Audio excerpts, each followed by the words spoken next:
My name is Matt Aversa. I'd like to welcome you to Miami, here sitting with Julia Horvath, gyrokinesis creator. We're excited to launch this new series of DVDs here, and we thought it was appropriate for Julia to share a little bit about each one and about the underlying principles of his methodology. Not really about each tape separately, but perhaps I just want to elaborate a little bit on the principles of the breathing, what follows the exercises. So the basic understanding of the principle is that when the body expands, it inhales. When it contracts, naturally it exhales. However, there is a little problem here, is a catch, because every time one part expands, the other side contracts naturally. So now how do you adjust this breathing principle? For instance, if I'm doing a spiral, the upper body is expanding and the lower body should be contracting. So how do I do over here that I'm utilizing the breathing for the expansion or the breathing for the contraction part of the body? Yeah, so it all depends, because if I need more relaxation and not such a strong movement, then I favor inhalation at the extreme of the movement. But if I want to have more strength, then I favor the contraction side of the body. So I'm utilizing an exhalation. However, that is going to stop me to go and completely fulfill the cycle of the spiral. But I'm gaining strength in the lower part of the body. So sometimes you want to experiment with this. One time you can do it with inhale, and other times exhale. When you do the exhalation, however, you want to make it a little bit shallow so the contraction is not so strong as to prevent the movement from happening. For instance, like we do in the beginning with the arch and curve, where we're utilizing the double breath, where we go inhale, exhale, exhale. So this exhalation actually gives me an accent for the body and a strength to support the entire spine. And if I'm utilizing the just inhale, it will expand, but it will be softer. Both are good, and just you want to know when you utilize one aspect and when you're utilizing the other aspect. Another example would be the sideways arch, right? So if I'm going in a sideways arch, naturally here I'm totally expanded and not enough contracted, so it will be an inhalation. But as soon as I'm going to the other side, I need a support system. So I'm going to utilize the contraction part of the body because the expansion already has happened. So this is the basic principle. And if they can follow, if everybody can follow the breathing patterns as prescribed in the tape, then everything is going to work perfectly. So there's always that contrast happening. Yeah, well, there is a contrast, and there is always a little bit of, you might say it, contradiction. Because sometimes people said, oh, but you said in the extension or expansion you should inhale, and in the contraction exhale. But as I just explained, there is always two sides in the body. So one side is always in extension and the other side is in a contraction. Just to know when you're utilizing what and how do you want to support the element that you need more. If you want to have more relaxation, obviously you're going to inhale at the end of the movement, but you will not have that much strength for support. However, when you want to create a strength at the base, then you would utilize the exhalation at the end of the movement, and maybe the movement is not going to be to such an extreme. But in the meantime, you can give an accentuation to it.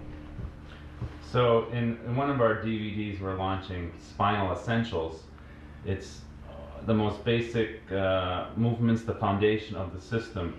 So for those who at home who are new to this, if their capacity is not as that of a dancer, they can utilize these principles in the Spinal Essentials. It is always depending of how big or how small you do the movement. What is important? The rhythm. Whether you do minimal movement in an arch and curl, this much, just very, very small, but the rhythm is what is going to create the breaking down process of the body that eventually gives more, and it creates a health. You don't want to go to extreme always. I don't go to the extreme because my age is also advancing and my strength is somewhat how should I say, diminishes, maybe is not the right word, but is less than when I've been 20-year-old, obviously. So when I'm utilizing this system for my relaxation, I can watch TV and just kind of undulate my body. The movement happens, the stimulation happens, and the aerobic capacity, because it's always underlined any movement with breathing. So I'm exercising even watching TV. It doesn't have to be a chore. It doesn't have to be what you call work. It should be more part of your entertainment. Every day it's just like taking a shower. But again, the shower should not be a chore. It should be a pleasurable experience. So, with that in mind, if you bought this DVD, you've seen the cover, and you see this drawing, this energetic drawing Giulio drew many, many years ago. For you to get to that place, then it can become work, but it's only when you want to continuously compete with your own self. And when you don't know the mystery beyond, of course, it's always a struggle. So in the beginning there was a lot of struggle, and you have to put the effort.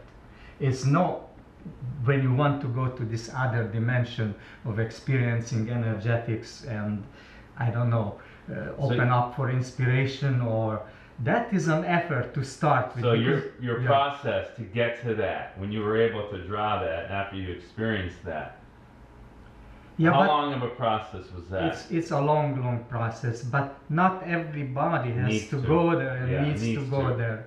It's enough if you take care of your health and your well-being, and then leave the others for those who are a little bit masochistic, like myself I used to be, and like sports people who wants to perform. But this is not for performance. This is for well-being, as I explained. So it is no performance involved. It's just understand, like you sing a song in your shower, right? You have a melody, you have a rhythm in that, and you're taking your shower and you're splashing your body. The same way should be this one. Of course, because we filmed it and they've been practicing, these people, for a long time, so now they excel and they look as if they are really working, and they do a little bit because they are a little bit nervous in front of the camera and just to be together. But like in a class situation, for instance, or when you do it for yourself, you should be singing inside there. Your breathing should be the melody of your movement. So there's pleasure. So now I'm going to switch a little bit to one of the things we're featuring in our DVDs is the cardiovascular stimulation, because in today's world we think of cardiovascular as standing on a treadmill doing one very simple an undynamic kind of movement for a certain period of time, 20 minutes, 30 minutes to burn calories. From my experience and being around you all these years, cardiovascular is a totally different experience and a kind of a different understanding than the modern world's cardiovascular. Well, it's like we are talking about stimulation. That's why I'm call it a cardiovascular stimulation. Is not to scare your heart out of the chest. You know, it has to beat a little bit faster naturally with the movement as you breathe and as you move, but it has to coincide with the circulation that is happening inside of your body. So it is not pushing the heart for work, but rather allow the heart to participate in this program, what you're doing. So it is a very gentle cardiovascular stimulation. Of course, I can speed it up to a level where you suffocate basically, because if you want real cardiovascular, meaning where your blood should flow like crazy or your heart should beat as if it is scared, but we don't really want to do that. To me, that is not really health.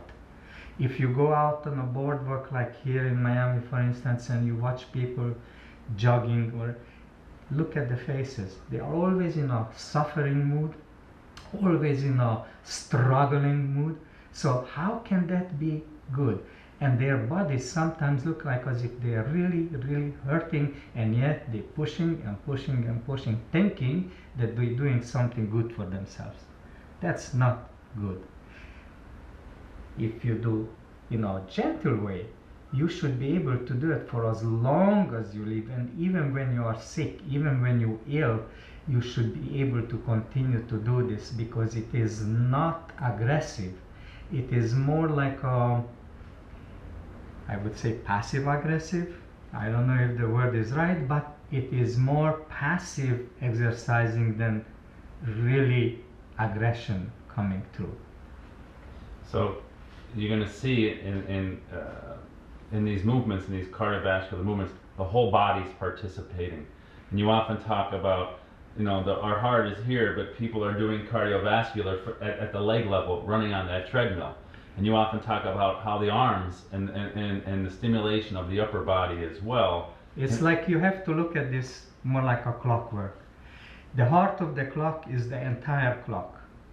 You have a watch. You can't say this reel should not move, only the big reels should move, or this reel. You can't separate one from each other, because the participation of all the reels, of all the mechanism inside, is what creating the precise circulation of the clock of the tick, tack, tick, tack. And the same is with your organs.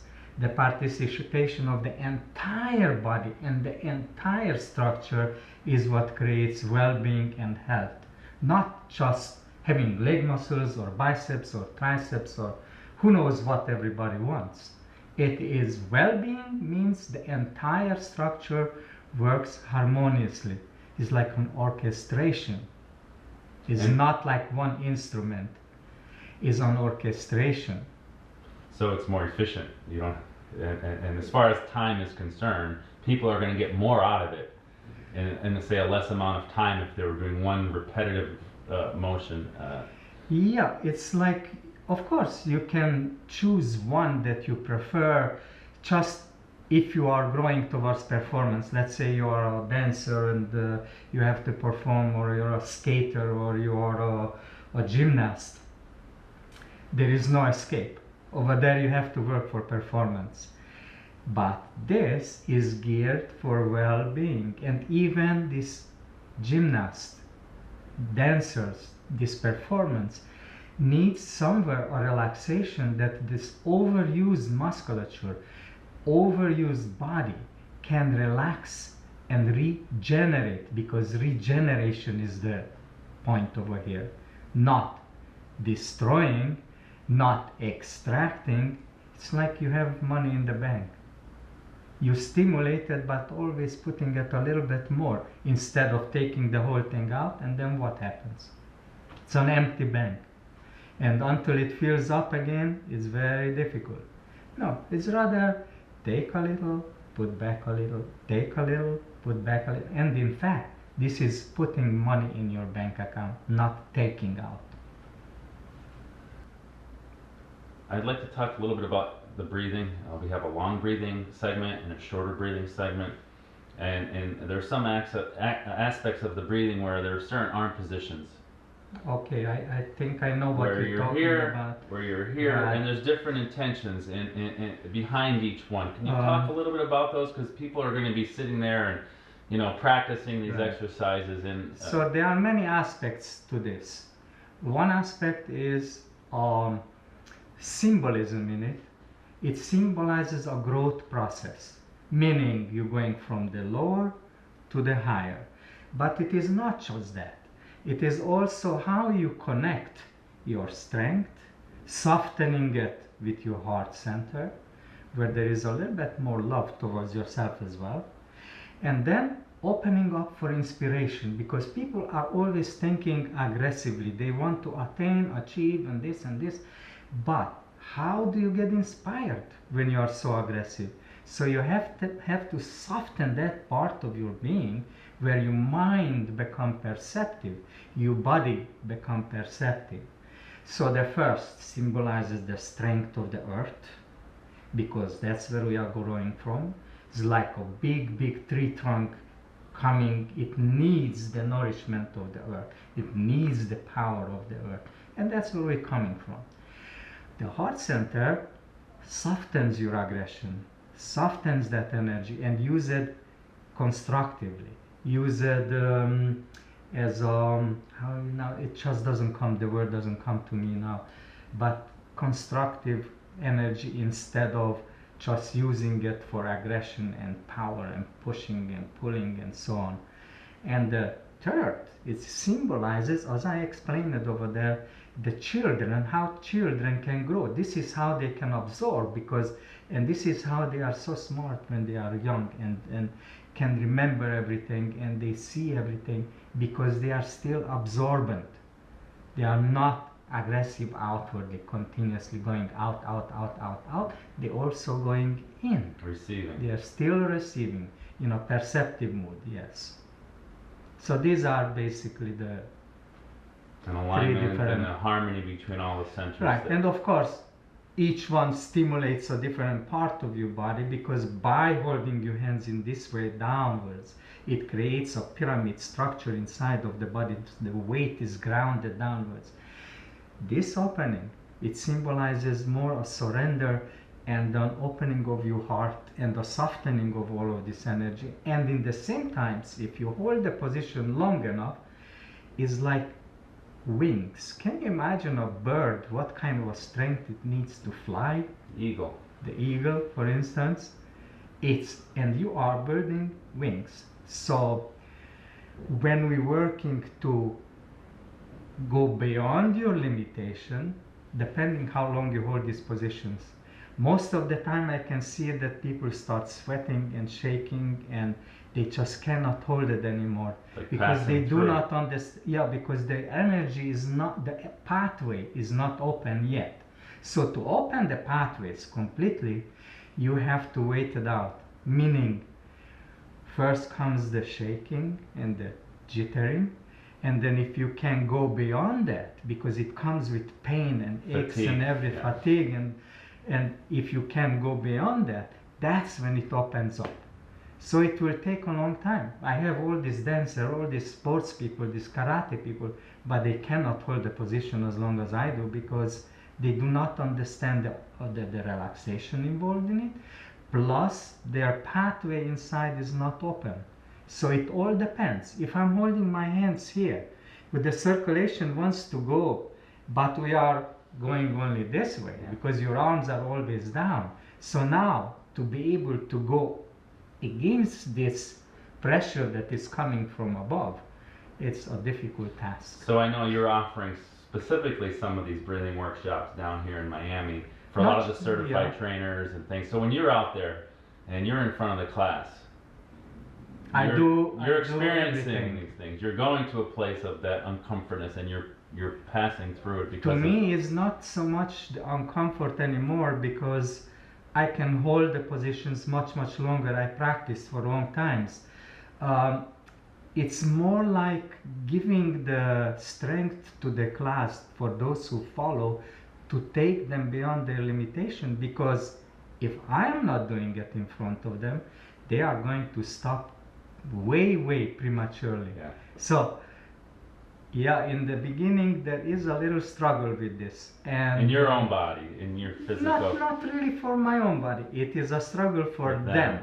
Yeah. I'm creating over here the general who doesn't just say go ahead, but say follow me. So I have to do it, and I have to do it better and stronger and longer. So naturally, I have to pull 100 people behind me. Is not as easy as when I'm doing it just by myself, because then I don't have to think of anybody, then I just do it for myself, me and nature together. But here we have to pull a whole bunch of natures together to follow and create this hub that they're going to follow, because why would they follow something that doesn't look appealing? Yeah. So I have to make myself bigger, larger, so I exaggerate sometimes just to make this momentum for the other people. I have nothing else. That was Well, I hope this is going to give some answers to some people, and of course I must say that this structure have to be learned. It cannot be just by viewing the screen and follow it. You first have to learn it. The screen gives you a follow-up, basically. So once you learn the structures, you have to go to an instructor to understand where the breathing happens, how the positioning happening, and all of that. So I strongly suggest anybody who is taking this up, you cannot just follow so there it from are the quite tape. a few now training centers throughout the world that offer gyrotonic and gyrokinesis methodologies where you can supplement your training on your DVD with the class participation. Yeah, there is all over the world, and there are many, many, many good instructors out there. You just have to find where it's like a friend. You don't create a friendship just by going and, hey, I'm going out and find a friend. A friendship happens through conversation and an exchange of energy between two partners. So you have to find the teacher that becomes a friend of yours. And for those who may not be able to get to a class or get to a trainer, by doing the work, by following the DVDs, there's going to be some benefit there as well. There are going to be some benefits, of course.